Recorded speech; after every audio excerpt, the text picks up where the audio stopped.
Welcome to V M teachers YouTube channel. పూర్వ చారిత్రక యుగం, ఈ యుగాన్ని శిలాయుగం అంటాం. ఆది మానవులు ఏ యుగానికి సంబంధించిన వాళ్ళు అంటే శిలాయుగానికి సంబంధించిన వాళ్ళు. చరిత్రకారులు లిపిని ఆధారంగా చరిత్రను విభజించారని చెప్పే మీకు ఇదివరకు.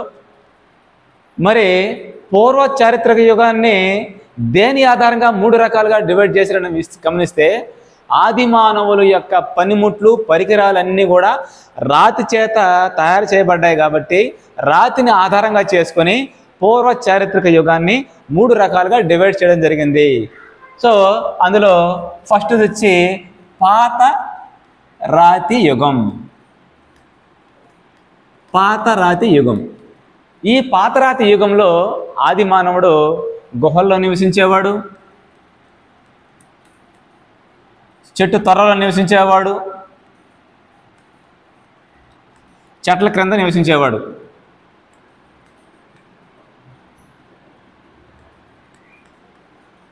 చెట్ల క్రింద నివసించేవాడు, గుహలో నివసించేవాడు ఆది మానవుడు, చెట్ల కింద నివసించేవాడు.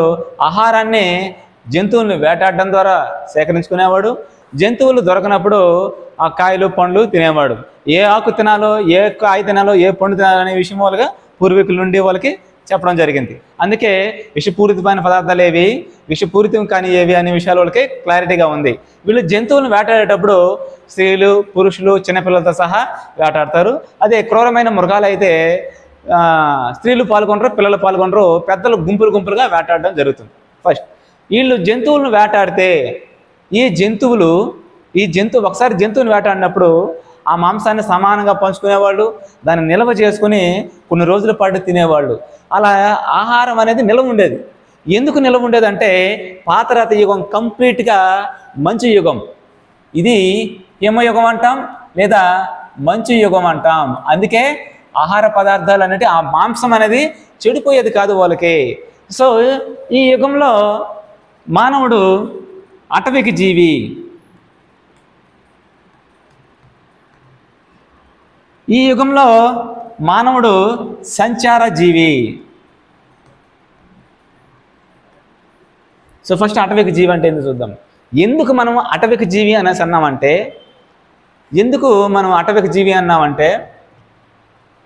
వీడు ఆకలి వేసినప్పుడు, అంటే మాంసం నిల్వ ఉండే మాంసం అయిపోయినప్పుడు వాడికి ఆకలి వేస్తుంది. వెంటనే వాడు పెద్ద బండ ఒక నెత్తిన పెట్టుకునేసి అటా తిరుగుతూ ఉంటాడు.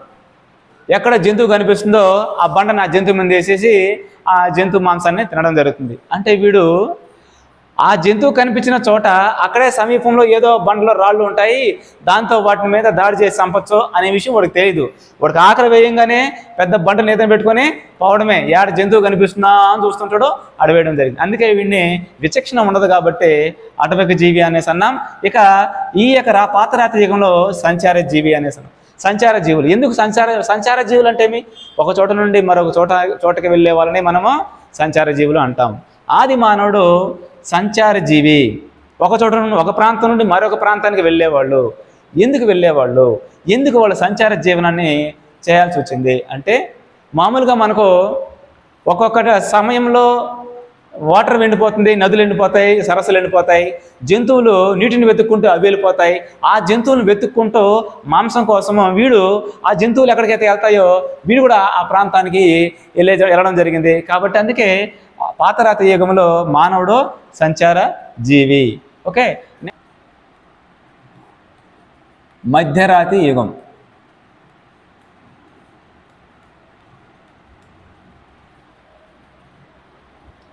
మనము మధ్యరాతి యుగం ఎప్పుడు ప్రారంభమవుతుంది? సో పాతరాతి యుగం ఏమో 2.6 మిలియన్ల సంవత్సరం నుండి 10,000 BCE. BCE అంటే నేను ఇదివరకే ఎక్స్ప్లెయిన్ చేశాను మీకు, బిఫోర్ కామన్ ఎరా. ఇది పూర్వకాలానికి సంబంధించింది. అందుకే ఎక్కువ నుండి తక్కువకు వస్తూ ఉంటుంది.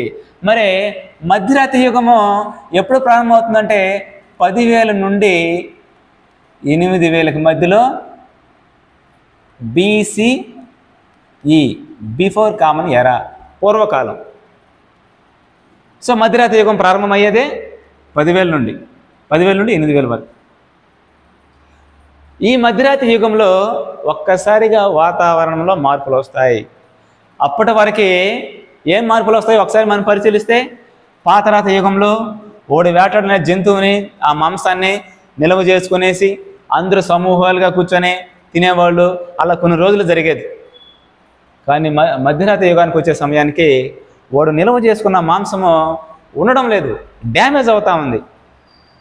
వాడు ఇలా డ్యామేజ్ అయిన మాంసాన్ని తినలేక ప్రతిసారి వాడు జంతువులను వేటాడాల్సి వస్తూ ఉంది. ఆకలేసిన ప్రతిసారి జంతువులను వేటాడాల్సి వస్తుంది. ఇలా ఎక్కువ సమయం ఎక్కువ జంతువులను వేటాడదు. అంతకుముందు పాతరాతి యుగంలో ఆ పరిస్థితి లేదు. ఒకసారిగా జంతువులను వేటాడుకొని స్టోర్ చేసుకొని తినేవాళ్ళు గుంపులు గుంపులుగా, సమూహాలుగా. ఓకే, కానీ ఎందుకు డ్యామేజ్ అవుతుంది మధ్యరాతి యుగంలో మాంసం అంటే, ఎప్పుడైతే భూమి మీద సూర్యకిరణాలు పడడం స్టార్ట్ అయ్యాయో ఈ మంచు యుగం పోయింది. వాతావరణంలో ఒక్కసారిగా మార్పులు వచ్చాయి, ఉష్ణోగ్రతలు పెరిగాయి. అప్పటి వరకు వాడికి కనిపించిన కొత్త కొత్త మొక్కలు, అప్పుడు వాడికి పచ్చదనము, కొత్త కొత్త మొక్కలు కనిపించడం జరిగింది. సో ఈ సమయంలోనే వాడు వేటాడిన మాంసాన్ని తినడం కోసము ఆ యొక్క పనిముట్లను ఎత్తుకుని చెట్టుపై నుండి కిందకు దూకే క్రమంలో ఆ యొక్క రాళ్ళ రాపిడికి నిప్పురవ్వలు ఆ యొక్క ఆకుల మీద పడి మంట చారేగుతుంది. ఆ మంటను చూసిన ఆదిమానవుడు వాడు వేటాడిన మాంసాన్ని అక్కడే వదిలి దూరంగా, మంటను చూసి దూరంగా పారిపోవడం జరుగుతుంది. ఇలా వాడు పారిపోయేటప్పుడు ఆ మంటను చూసి వాడితో పాటు మిగిలిన జంతువులు కూడా పారిపోవడం వాడు గమనించాడు. సో వాడికి చాలా ఆకలి. అందుకే కాసేపు తర్వాత ఆ మాంసాన్ని తినడం కోసము అడుగులు అడుగు వేసుకుంటూ చిన్నగా ఆ మాంసం దగ్గరకు వస్తే అది బాగా కాలిపోయి ఉంటుంది. ఆకలి తట్టుకోలేకపోడు, కొంచెం తీసి నోట్లో వేసుకుంటాడు. ఉడికది అప్పటి వరకే తిన్న పచ్చి మాంసం కన్నా ఈ కాల్చిన మాంసం అనేది చాలా రుచిగా అనిపిస్తుంది. అందుకే వాడు ప్రతిసారి ఏం చేసేవాడు, వేటాడము, అలా అగ్గిరవ్వలు రాజేయడము, ఆ యొక్క మాంసాన్ని కాల్చుకొని తినడము చేయడం జరిగింది. సో అప్పటి వరకు వాడు అంతకుముందు ఏం చేసేవాడు, మామూలుగా రాత్రి సమయం చీకటి పడ్డాక చెట్ల మీద, చెట్ల తొర్రల్లో పోయి పడుకునేవాడు. కానీ ఇప్పుడు ఏం చేసేవాడు అంటే అగ్గి మంట వేసేసి కాలు మీద కాలు వేసుకొని కింద పడుకునేవాడు. ఎందుకని, ఆ అగ్గి మంటను చూసి జంతువులు, క్రూర మృగాలు కూడా దగ్గరికి రావడం లేదు కాబట్టి. సో ఈ మధ్యరాతి యుగంలో వాడు ఏం జరిగింది అంటే వాతావరణంలో మార్పులు వచ్చాయి.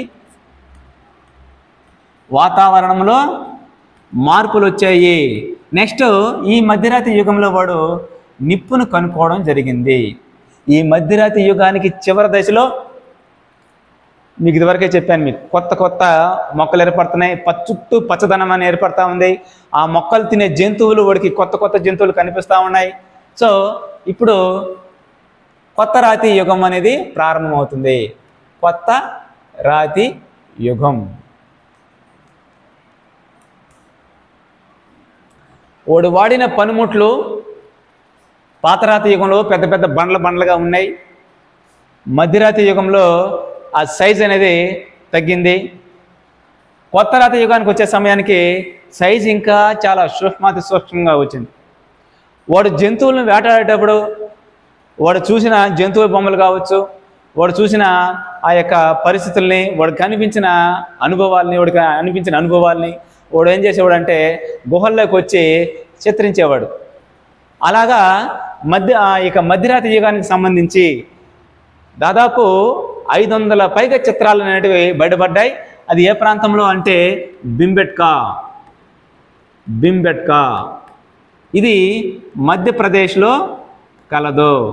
ఏంటి మధ్యప్రదేశ్లో కలదు అంటే దాదాపు ఇక్కడ 500 చిత్రాలు, ఆది మానవుడు వేసిన చిత్రాలు లభించాయి. భారతదేశంలో ఆది మానవుని యొక్క అత్యధిక చిత్రాలు లభించిన స్థావరం ఏది అంటే భింబెట్కా ప్రాంతము. అది మధ్యప్రదేశ్లో ఉంది. దాదాపు 500 పైగా చిత్రాలు, ఆది మానవుడు వేసిన చిత్రాలు ఇక్కడ లభించాయి. ఏ యుగానికి సంబంధించి అవి అంటే మధ్యరాతి యుగానికి సంబంధించి. అసలు వీడికి చిత్రాలు వేసే నైపుణ్యం ఎలా వచ్చింది, వేటిని పెయింట్ చేసి వాడు పెయింటింగ్ తీసుకొని ఎలా వేయడం జరిగిందంటే, మామూలుగా వాడికి రంగు రాళ్ళు వచ్చి వాడు పిండి చేసుకునేవాడు. వెదురు కొంచెం తీసుకుని వచ్చి ఆ యొక్క జంతువులు కొవ్వు, ఆ పిండి రాళ్ళని బాగా కలిపి ఆ వెదురు కుంచుతో వాడు చూసిన అనుభవాలు, వాడు కనిపించిన జంతువుల బొమ్మలు పెయింట్ చేసేవాడు. ఆ గుహల మీద, ఆ రాతి స్థావరాల మీద, అంటే రాయల్ శిల్పాల మీద వాడు పెయింట్ చేయడం జరిగింది. ఆ విధంగా భింబెట్కా అనే ప్రాంతంలో 500 పైగా చిత్రాలు పెయింట్ చేయడం జరిగింది. భారతదేశంలోనే ఎక్కువగా చిత్రాలు లభించిన ప్రాంతం. నెక్స్ట్ కొత్త రాతి యుగం. కొత్త రాతి యుగంలో ఇప్పుడే చెప్పాను మీకు, ఎప్పుడైతే కొత్త కొత్త మొక్కలు మనకు టెక్స్ట్ బుక్లో ఏమని ఇచ్చిందంటే 12,000 సంవత్సరాల క్రితం వాతావరణంలో మార్పులు వచ్చాయని టెక్స్ట్ బుక్లో ఇవ్వడం జరిగింది. వాతావరణంలో మార్పులు ఏ యుగంలో వచ్చాయని చెప్పాను మీకు, మధ్యరాతి యుగంలో వచ్చాయి. మధ్యరాతి యుగం ఏమో 10,000 నుండి స్టార్ట్ అయింది. బీసీఈ 10,000 నుండి బీసీఈ అంటే పూర్వకాలంలో 10,000 నుండి ప్రారంభమైంది. మనకేమో టెక్స్ట్ బుక్లో 12,000 అని ఇచ్చాడు. మరి ఎలా ఇది మనకు డౌట్ వస్తుంది. ఎలా అంటే ఇక్కడ మీకు సింపుల్గా చెప్తా. బీసీఈ 10,000 అన్నాడు కదా, ఈ కాలమేమో బిఫోర్ కామన్ ఎరా 10,000 కాలంలో వాతావరణంలో మార్పులు వచ్చాయి అనేసి. మనం ఇప్పుడు ఎక్కడున్నాం? సిఈ సాధారణ యుగంలో ఉన్నాం. ఏ సంవత్సరం ఇప్పుడు? 2024. అంటే సాధారణ యుగం ప్రారంభమై ఎన్ని సంవత్సరాలు అయింది అంటే 2024 సంవత్సరాలు అయింది. ఈ 2000 సంవత్సరము, ఈ 10,000 మొత్తం కలిపితే ఎన్ని సంవత్సరాలు అవుతుంది?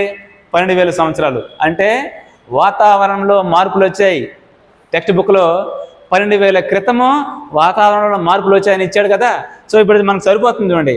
సో 12,000 సంవత్సరాల క్రితం వాతావరణంలో మార్పులు వచ్చాయి. వాతావరణంలో మార్పులు వచ్చిన దానివల్లే వర్షాలు పడ్డాయి, మంచు కరగడము, ఆ యొక్క ఎవాపరేషన్ జరగడము, వర్షాలు పడడము ఇలా స్టార్ట్ అయ్యాయి. సో కొత్తగా కొన్ని మొక్కలు రావడము, ఆ మొక్కలు గింజలు రావడము, ఆ గింజలు కింద పడడము, అవి మళ్ళీ మొలకెత్తడము, కొన్ని ఇవన్నీ గమనించాడు ఆది మానవుడు. గమనించాడు, అతను వ్యవసాయం చేయడము ప్రారంభించాడు. ఆ యొక్క గింజల్ని అతను నాటి వాటికి కాపలాగా ఉండేవాడు. సో ఆ విధంగా వేట దొరకనప్పుడు ఈ యొక్క వ్యవసాయం ద్వారా వచ్చిన ఉత్పత్తుల్ని ఆహారంగా తీసుకునేవాడు. అంటే ఆహార ఉత్పత్తి దశ ఏ యుగము అంటే కొత్త రాతి యుగం. ఇలా తన తిన్న మిగిలిన ఆహారాన్ని ఆ గడ్డి మేసే జంతువులకి కొన్నిటికి ఇచ్చేవాడు. సో ఆ విధంగా జంతువుల్ని మచ్చిక చేసుకోవడం జరిగింది.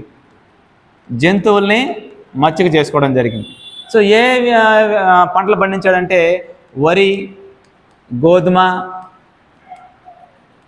బార్లీ ఇలాంటి పంటలు పండించాడు.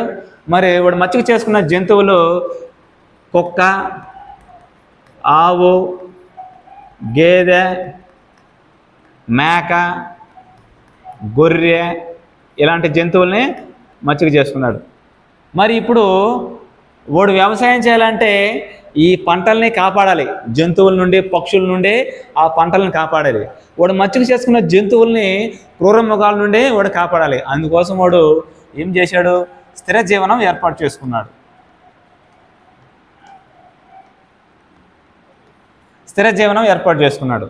మరి ఈ యొక్క ఎలాంటి నివాసాలను ఏర్పాటు చేసుకున్నాడు అంటే మట్టితో నిర్మించుకున్నాడు, గడ్డితో నిర్మించుకున్నాడు. కొన్ని చోట్ల పురావస్తు శాస్త్రవేత్తలకి భూమి లోపల కూడా అతను ఇంటిని నివాసాలు ఏర్పాటు చేసుకున్నట్టు కొన్ని ఆనవాళ్ళు లభించాయి.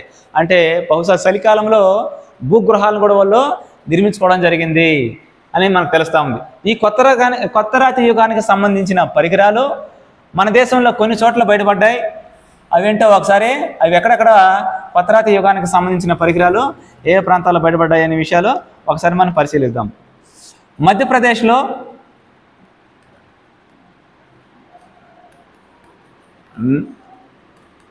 నంద అనే గ్రామంలో కొత్త రాతి యుగానికి సంబంధించిన రాతి పనిముట్లు బయటపడ్డాయి.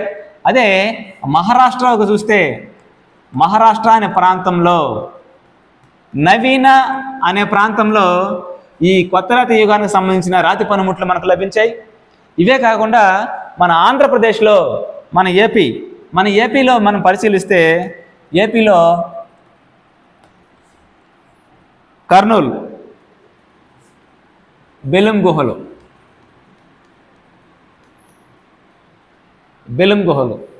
కర్నూలు జిల్లాలో బెలుం గుహలు బయటపడ్డాయి. సో ఈ బెలుం గుహల్లో ఏ ఏ ప్రాంతాల్లో అంటే బేతంచెర్ల, బనగానపల్లి, బేతంచెర్ల, బనగానపల్లి ఈ ప్రాంతాల్లో ఈ యొక్క ముచ్చట్ల చింతమాను గవి గుహ. ఈ గుహల యొక్క ప్రత్యేకత ఏమంటే ఇవి కర్నూలు జిల్లాలో ఉన్నాయి. చాలా చోట్ల రాతితో పనిముట్లు చేసుకున్నాడు, కానీ ఇక్కడ మాత్రము ఎముకలతో పనిముట్లు, ఎముకలతో తయారైన పనిముట్లు మన పురావశాస్త్రవేత్తలుగా త్రవ్వకాలు లభించాయి. సో ఎముకలతో తయారైన పనిముట్లు లభించిన ప్రాంతం ఏది అంటే ముచ్చట్ల చింతమాను గవి గుహ. భారత ఉపఖండంలో ఎముకలతో తయారైన పనిముట్లు కేవలము ముచ్చట్ల చింతమాను గవి గుహలు మాత్రమే లభించాయి. ఓకే, నెక్స్ట్ అదేవిధంగా మనం గమనిస్తే కడప జిల్లాలో వైఎస్ఆర్ కడప జిల్లా, కడప జిల్లా ఇవన్నీ కొత్తరాతి యుగానికి సంబంధించినవి. ముద్దనూరు మండలం, చింతకుంట గ్రామం, చింతకుంట మన ఆంధ్ర. ఇవన్నీ ఈ చింతకుంట గ్రామంలో 10 రాతి స్థావరాలు, రాతి స్థావరాలు, ఇవి రాతి స్థావరాలు. ఆది మానవుడు పెయింట్ చేసిన రాతి స్థావరాలు, ఆది మానవుని రాతి చిత్ర కళా స్థావరాలు. ఈ చింతకుంట గ్రామంలో 10 రాతి స్థావరాలు బయటపడ్డాయి. ఈ 10 రాతి స్థావరాల్లో తెలుపు, ఎరుపు రంగు, ఈ 2 రంగుల్లో మాత్రమే అతను పెయింట్ చేయడం జరిగింది.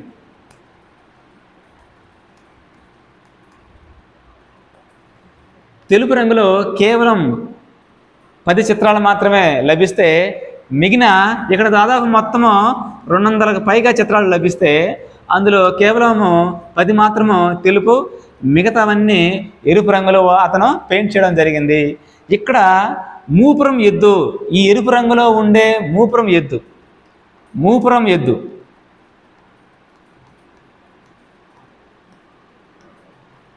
ఎరుపు రంగులో ఉండే మూపురం ఎద్దు ఒక గుహలో ఉంటుంది.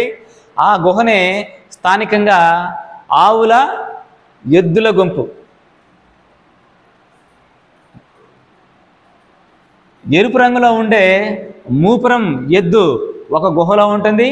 దానిని స్థానికంగా ఆవుల ఎద్దుల గుంపు అని పిలవడం జరుగుతుంది. ఆవుల ఎద్దుల గుంపు అని స్థానికంగా పిలవడము జరుగుతుంది. సో